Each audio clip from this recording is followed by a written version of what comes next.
ನೋಡಿ, ನಿಮ್ಮ ಮನ್ಸಲ್ಲೂ ಮಾಯಕ ಮುತ್ತು ಮಾವನ ಒಂದ್ ಮಾಡ್ಬೇಕು ಅಂತೇನಾದ್ರೂ ಇದ್ರೆ ಮುಂಚೆನೆ ಹೇಳ್ಬಿಡಿ. ಈಗಾಗ್ಲೇ ತುಂಬಾ ನೋವು ತಿಂದಿದ್ದೀನಿ.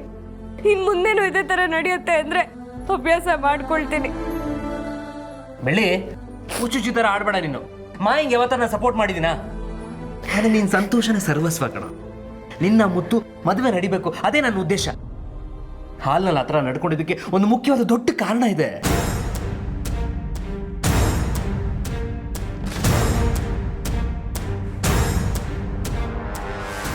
ಕಾರಣನಾ? ಏನದು? ಕಾರಣ ಈ ಪರಿಸ್ಥಿತಿ ಮುಂದೇನೂ ಬರ್ಬೋದು. ಎಲ್ರ ಮುಂದೆ ನಿನಗೆ ಅದೇ ರೀತಿ ಬೈಬೋದು ನಾನು. ಆದರೂ ಸಮಾಧಾನವಾಗಿರ್ಬೇಕು. ಅದನ್ನ ಈಗಲಿಂದನೇ ನೀನು ಅಭ್ಯಾಸ ಮಾಡ್ಕೋಬೇಕು ಬೆಳ್ಳಿ. ನೀವು ಈ ಥರ ಮಾತಾಡ್ತಿರೋದು ನೋಡಿದ್ರೆ ನನಗೆ ಭಯ ಆಗ್ತಿದೆ ಷಣ್ಮುಗಣ್ಣ. ಯಾಕೆ ಈ ಥರ ನಡ್ಕೋತಿದ್ದೀರಾ ಅಂತ ಹೇಳಿ. ಅಮ್ಮ, ಅದು ಸ್ವಾತಿ, ನಮ್ಮ ಜೀವನದಲ್ಲಿ ಎಲ್ಲ ಒಂದೇ ರೀತಿ ಇರಲ್ಲ ಬೆಳ್ಳಿ. ಕಾಲಗಳು ಬದಲಾದಂಗೆ ನಮ್ಮ ಜೀವನನೂ ಬದಲಾಗ್ತಾ ಇರುತ್ತೆ. ಒಂದ್ಸರಿ ಖುಷಿಯಾಗಿರ್ತೀವಿ, ತುಂಬಾ ಖುಷಿಯಾಗಿರ್ತೀವಿ.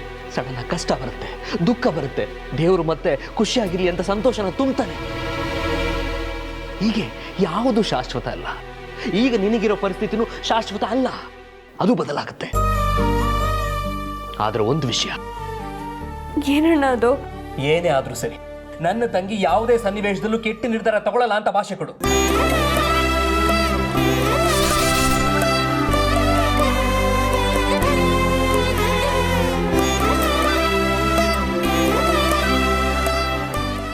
ಇದು ನಿನ್ನ ಒಳ್ಳೇದು ಕೇಳ್ತಾ ಇದ್ದೀನಿ ಬೆಳ್ಳಿ. ನೀನು, ಸ್ವಾತಿ, ಮುತ್ತು ಎಲ್ಲರೂ ಚೆನ್ನಾಗಿರ್ಬೇಕು ಅಂತ ಹೇಳ್ತಾ ಇದ್ದೀನಿ. ನೀನು ಭಾಷೆ ಕೊಟ್ರೆ ತಪ್ಪು ನಿರ್ಧಾರ ತಗೊಳ್ಳಲ್ಲ, ಅಲ್ಲಿಂದ ದೂರ ಇರ್ತೀಯ ಅಂತ ನನಗೊಂದು ನಂಬಿಕೆ. ಇವತ್ತು ಕೆಟ್ಟದಾಗಿರ್ಬೋದು, ಆದ್ರೆ ಮುಂದೆ ಒಳ್ಳೇದಾಗೆ ಆಗುತ್ತೆ. ಅದನ್ನ ನೋಡೋದಕ್ಕೆ ನೀನಿರಬೇಕು ಬೆಳ್ಳಿ. ದಯವಿಟ್ಟು ಭಾಷೆ ಕೊಡು. ಹೌದಮ್ಮ, ಷಣ್ಮುಗ ಮ್ಯಾನೇಜರು ಹೇಳ್ತಿರೋದು ನಿಜ. ಭಾಷೆ ಕೊಡಮ್ಮ. ಮುತ್ತು ಮಾವ ನನ್ನಿಂದ ದೂರ ಆಗೋದಾಗ್ಲಿ, ಇಲ್ಲ ನಾನೇ ಅವನಿಂದ ದೂರ ಆಗೋ ತರ ಏನಾದ್ರು ನಡೆದ್ರೆ ಸತ್ಯವಾಗ್ಲೂ ನನ್ನ ಜೀವಂತವಾಗಿರಲ್ಲ ಅಣ್ಣ.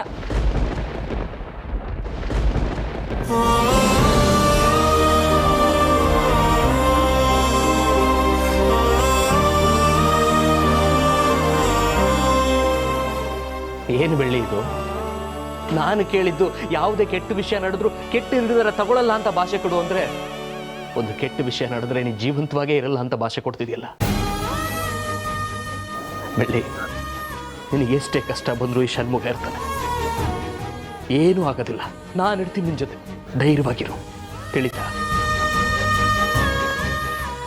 ಅಮ್ಮ, ಇವಾಗ ನನಗೋಸ್ಕರ ಆದ್ರೂ ನಗಮ್ಮ. ಇಲ್ಲ ಅಂದ್ರೆ ಮ್ಯಾನೇಜರಿಗೆ ಕೊಡ್ಬೇಕಾಗಿರೋ ಇಂಜೆಕ್ಷನ್ ನಿನಗ್ ಕೊಟ್ಬಿಡ್ತೀನಿ.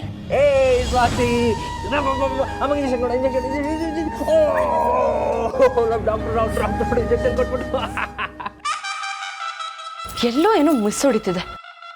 ಹೋಗಿ ಹೋಗಿ ಆ ಷಣ್ಮುಗ ನನ್ನ ಸಪೋರ್ಟಿಗೆ ನಿಲ್ತಾನೆ ಅಂದರೆ ಹೇಗೆ? ಒಂದು ಮುತ್ತು ಮಾವ ನನ್ನ ವಶೀಕರಣದಲ್ಲಿರೋದು ಗೊತ್ತಾಗಿರ್ಬೇಕು, ಇಲ್ಲ ಗೊತ್ತು ಮಾಡ್ಕೊಳ್ಳೋಕೆ ಪ್ರಯತ್ನ ಪಡ್ತಿರ್ಬೇಕು. ಆದರೂ ಅವ್ನು ನಡ್ಕೋತಿರೋ ರೀತಿ ನೋಡಿದ್ರೆ ನನಗೆ ತುಂಬ ಯೋಚನೆ ತರಿಸ್ತಿದೆ. ಆ ಷಣ್ಮುಗ ಯಾವತ್ತಿದ್ರೂ ನಮಗೆ ವೈರಿನೇ. ಬೆಳ್ಳಿಗೋಸ್ಕರ, ಮುತ್ತಣ್ಣಂಗೋಸ್ಕರ ಅವ್ನು ಏನು ಮಾಡೋಕ್ಕಾದ್ರೂ ತಯಾರಿರ್ತಾನೆ. ನಿನ್ನನ್ನು ಸೋಲ್ಸೋದಕ್ಕೂ ಸಿದ್ಧವಾಗಿರ್ತಾನೆ. ನಮ್ಮ ಹುಷಾರಲ್ಲಿ ನಾವಿರಬೇಕು ಮಾಯಾ. ಒಂದಲ್ಲ ಒಂದು ರೀತಿ ತೊಂದರೆ ತಪ್ಪಿದ್ದಲ್ಲ. ಭೈರ, ನೀನು ಇವಳು ಇಬ್ರು ಷಣ್ಮುಗ ಮೇಲೆ ಒಂದು ಕಣ್ಣಿಟ್ಟಿರಿ. ಅವನೇನು ಮಾಡ್ತಾನೆ, ಎಲ್ಲಿ ಹೋಗ್ತಾನೆ ಎಲ್ಲ ಅಬ್ಸರ್ವ್ ಮಾಡಿ. ಅಕಸ್ಮಾತ್ ಏನಾದರೂ ಅನುಮಾನ ಬರೋ ಥರ ನಡ್ಕೊಂಡ್ರೆ ಇಮ್ಮಿಡಿಯೇಟ್ ಆಗಿ ನನಗೆ ತಿಳಿಸ್ಬೇಕು. ಒಂದು ವೇಳೆ ಅವನಿಗೆ ವಿಷಯ ಗೊತ್ತಾದ್ರೆ ಆಗೇನು ಮಾಡೋದು? ಆಕಾಶದಲ್ಲಿ ಹಾರಾಡ್ತಿರೋ ಆ ಷಣ್ಮುಗನ ಪರ್ಮನೆಂಟ್ ಆಗಿ ಮಣ್ಣಲ್ಲಿ ಹೂತಾಕ್ಬೇಕು. ತಲೆ ಕೆಡಿಸ್ಕೋಬೇಡ ಮಾಯಾ, ಆ ಷಣ್ಮುಗನ ವಿಚಾರ ನಾನು ನೋಡ್ಕೋತೀನಿ. ಭೈರ, ಇನ್ನೊಂದು ವಿಷಯ, ನಾನು ಮುತ್ತು ಮಾವ ಕ್ಲೋಸಾಗಿ ನಿಂತ್ಕೊಂಡು ಒಂದು ಫೋಟೋ ಶೂಟ್ ಮಾಡಿಸ್ಕೋಬೇಕು. ನಿನಗೆ ಗೊತ್ತಿರೋ ಯಾರೋ ಫೋಟೋಗ್ರಾಫರ್ನ ಮನೆಗೆ ಬರೋಕ್ಕೆ ಹೇಳು. ಯಾರ ಹೊಟ್ಟೆಗೆ ಬೆಂಕಿ ಹಾಕಬೇಕು ಅಂತ ಪ್ಲಾನ್ ಮಾಡಿದ್ಯಾನ್ ಗೊತ್ತಾಯ್ತು ಬಿಡು. ಜೊತೆಗೆ ಆ ಬೆಳ್ಳಿ ಬೇಜಾರು ಮಾಡ್ಕೊಂಡು ಕಣ್ಣೀರು ಹಾಕ್ಸ್ಬೇಕು ಅಂತ ಇದೆಯಾ ಅಲ್ವಾ? ಬರೀ ಕಣ್ಣೀರಲ್ಲ, ರಕ್ತ ಕಣ್ಣೀರು ಸುರಿಯುತ್ತೆ, ನೋಡ್ತೀರಿ.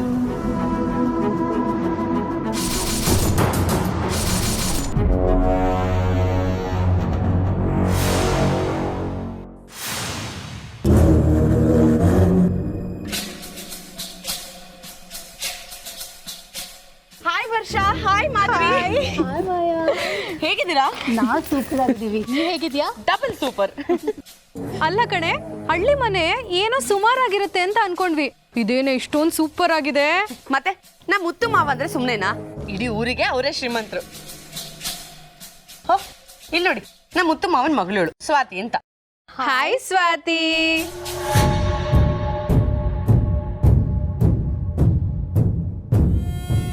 ನಮ್ ಸ್ವಾತಿ ಯಾವಾಗ್ಲೂ ತುಂಬಾ ತಮಾಷೆ ಮಾಡ್ತಿರ್ತಾಳೆ. ಈಗ ನೋಡಿ, ನಿಮ್ ಜೊತೆನೂ ತಮಾಷೆ ಮಾಡಕ್ ಶುರು ಮಾಡ್ಕೊಂಡ್ಬಿಟ್ಲು. ತಮಾಷೆನ ನನ್ಗ್ಯಾಕೋ ತಮಾಷೆ ಥರ ಅನಿಸ್ತಿಲ್ಲ ಕಣ. ಸ್ವಲ್ಪ ಬಾಯಿ ಮುಚ್ಕೊಂಡು ಸ್ವಾತಿ, ಬಾಯ್ಲಿ ಬಾಯ್ಲಿ ಸ್ವಾತಿ, ಬಾಯ್ಲಿ ಸ್ವಾತಿ. ಇವರು ನನ್ನ ಫ್ರೆಂಡ್ಸ್, ಬೆಂಗಳೂರಿಂದ ಬಂದಿದ್ದಾರೆ. ವೆಲ್ಕಮ್ ಮಾಡೋಗು. Welcome to ಯಮಲೋಕ.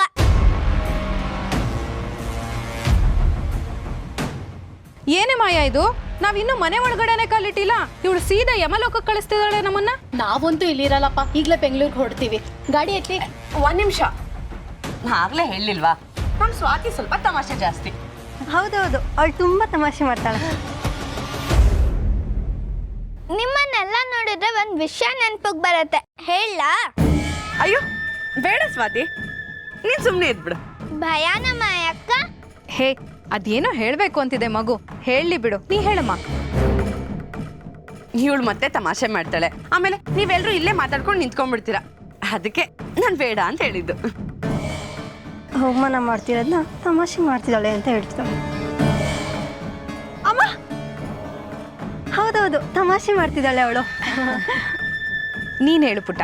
ಅಮ್ಮ ಹೇಳಿದ್ರು, ಕಾಗೆಗಳಿಗೆ ಅನ್ನ ಸಿಕ್ಕಿದ್ರೆ ಕಾ ಕಾ ಅನ್ಕೊಂಡು ಎಲ್ಲಾ ಕಾಗೆಗಳನ್ನು ಕರೆಸ್ಕೋತಾರಂತೆ. ಹಂಗೇನೆ ನಿಮ್ಮನ್ನ ನೋಡಿದ್ರು ಕಾಗೆಗಳಂತಾನೆ ಅನ್ಸುತ್ತೆ. ಮಾಯಾ, ಇವಳು ಮಾತು ಕೇಳಿದ್ರೆ ಇದು ಯಾಕೋ ಜೋಕ್ ಅನ್ನಿಸ್ತಿಲ್ಲ ಕಣೆ, ಸೀರಿಯಸ್ ಆಗಿ ಬೈತಾ ಇದ್ದಾಳೆ ನಮ್ಗೆ. ನಿಂಗೆ ಇವಾಗ ಗೊತ್ತಾಯ್ತಾ? ನನ್ಗೆ ಯಾವಾಗಲೂ ಗೊತ್ತಾಯ್ತು. ಅದೇನಂದ್ರೆ ಸ್ವಾತಿ ನಮ್ಮ ಪಾರ್ಟಿ ಅಲ್ಲ, ಅದಕ್ಕೆ ಹೀಗೆ ಆಡ್ತಿದ್ದಾಳೆ. ಒಂಚೂರು ಖಾರ ಮುಟ್ಸಿದ್ರೆ ಸಾಕು ನಮ್ಮ ಪಾರ್ಟಿಗೆ ಬರ್ತಾಳೆ, ಅಲ್ವಾ ಪುಟ? ಮಾಯಾ, ಲಗೇಜ್ ತಗೊಂಡು ಹೋಗಕ್ಕೆ ಯಾರು ಇಲ್ವೇನೆ? ಅದ್ಯಾಕಿಲ್ಲ, ತುಂಬಾ ಜನ ಇದ್ದಾರೆ. ಒಂದ್ ನಿಮಿಷ ಇರು. ಬೆಳ್ಳಿ ಬೆಳ್ಳಿ ಬೆಳ್ಳಿ, ಬೇಗ ಬಾ. ಏನಾಯ್ತು ಮಾಯಕ? ಎಷ್ಟು ಸಲ ಹೋಗ್ಬೇಕು ಬೆಳ್ಳಿ? ಅಯ್ಯೋ,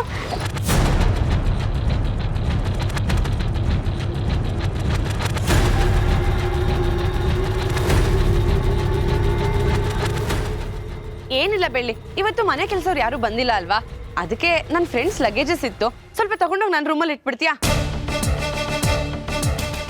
ಏನ್ ಯೋಚನೆ ಮಾಡ್ತಿದ್ಯಾ ಬೆಳ್ಳಿ? ತಗೊಂಡು ಹೋಗು. ಏನಿಲ್ಲ ಅಕ್ಕ, ತಗೊಂಡು ಹೋಗ್ತೀನಿ. ಅಮ್ಮ, ನೀನ್ ಯಾಕೆ ಲಗೇಜ್ನ ಎತ್ಕೋಬೇಕು? ಅದ್ ನಿನ್ ಕೆಲ್ಸನಾ? ಅವ್ರ ಹತ್ರ ಕೈ ಕಾಲಿದೆ ತಾನೆ, ಅವರೇ ಎತ್ಕೊಂಡು ಹೋಗ್ಲಿ. ಸ್ವಾತಿ ಪುಟ್ಟ, ಬೇರೆಯವ್ರಿಗೆ ಕೆಲಸ ಮಾಡಬಾರ್ದು ಅಂತ ರೂಲ್ಸ್ ಏನಾದ್ರು ಇದೆಯಾ? ನಿಮ್ ಕೆಲ್ಸನ ನೀವೇ ಮಾಡ್ಕೊಂಡ್ರೆ ಒಳ್ಳೇದಲ್ವಾ ಮಾಯಕ್ಕ? ಮನೇಲಿ ತುಂಬಾ ಜನ ಕೆಲ್ಸದವ್ರಿದ್ದಾರೆ, ಅವ್ರನ್ನ ಕರ್ಕೊಳ್ಳಿ. ಪರವಾಗಿಲ್ಲ ಬಿಡು ಪುಟ್ಟ, ಬ್ಯಾಗ್ ತಾನೆ, ನಾನು ತಗೊಂಡು ಹೋಗಿರ್ತೀನಿ ಬಿಡು, ನೀನು ಹೋಗಿ ಆಟ ಆಡ್ಕೊ. ನೀನ್ ನನ್ ಮಾತೇ ಕೇಳಲ್ಲ, ಹೋಗಮ್ಮ. ಬೆಳ್ಳಿ ಬೇಗ.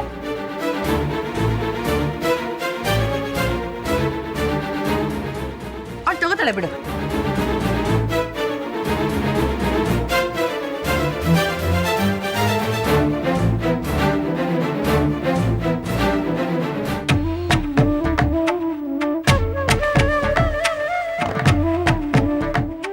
ಬೆಳ್ಳಿ, ಮೇಲ್ಗಡೆ ರೂಮಲ್ಲಿ ಇಟ್ಬಿಡು.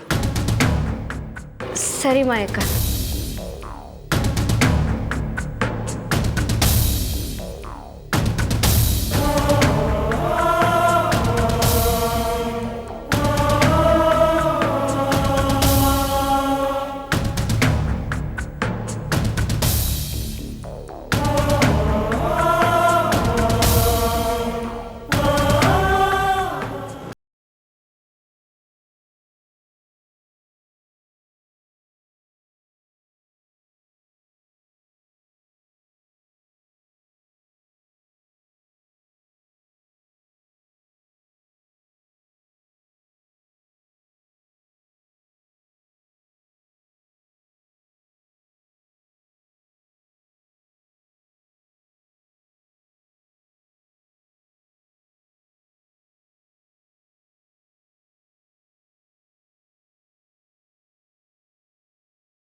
ಪಾಪ ಬೆಳ್ಳಿ ಹೋಗಿ ಹೋಗಿ ಈ ಮಾಯನ್ ಜೊತೆನೆ ಆಟ ಆಡ್ತಾಳೆ.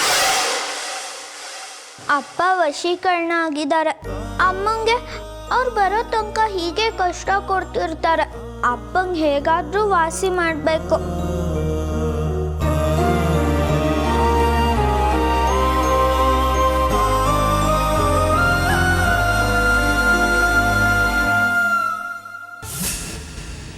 ಇವಳು ನೋಡೆ ಇನ್ನು ಫೋನ್ನಲ್ಲೇ ಇದ್ದಾಳೆ. ಬಿಡು, ಯಾವಾಗೂ ಬಾಯ್ ಫ್ರೆಂಡ್ ಜೊತೆ ಚಾಟ್ ಮಾಡಿ. ಕರೆಕ್ಟ್. ನೀವಿನ್ನೂ ಸ್ನಾನಕ್ಕೆ ಹೋಗಿಲ್ವಾ? ಏನ್ ಮಾಡ್ತಿದ್ದೀರಾ? ಈಗ ಹೋಗ್ತೀನಮ್ಮ.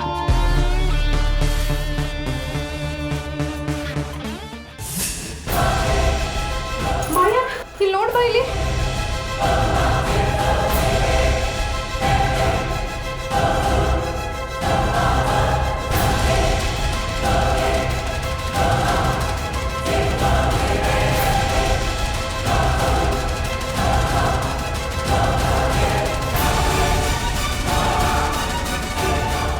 ಆಗ್ಲಿಂದ ಇಲ್ಲೇ ಕೂತಿದ್ಯಾ? ಬ್ಯಾಗ್ ಕಡೆ ಗಮನ ಇಡಕ್ಕಾಗ್ಲಿಲ್ವಾ? ಮಾಯಾ, ರೂಮ್ ಒಳಗಡೆ ಬಂದು ಬಟ್ಟೆ ಸುಟ್ಟಾಕ್ತಾರೆ ಅಂತ ನನ್ಗೇನು ಗೊತ್ತಿರುತ್ತೆ ಹೇಳು? ಮಾಯಾ, ಇದನ್ನೆಲ್ಲ ಯಾರು ಸುಟ್ಟಾಕಿದ್ದಾರೆ ಅಂತ ನಿನಗೆ ಗೊತ್ತಾ? ಚೆನ್ನಾಗ್ ಗೊತ್ತು. ಒಂದ್ ನಿಮಿಷ ಇರು. ಬೆಳ್ಳಿ, ಬೆಳ್ಳಿ ಬಾ ಇಲ್ಲಿ. ಹೇಳಿ ಅಕ್ಕ. ಏನ್ ಹೇಳಿ? ನೋಡಿಲಿ.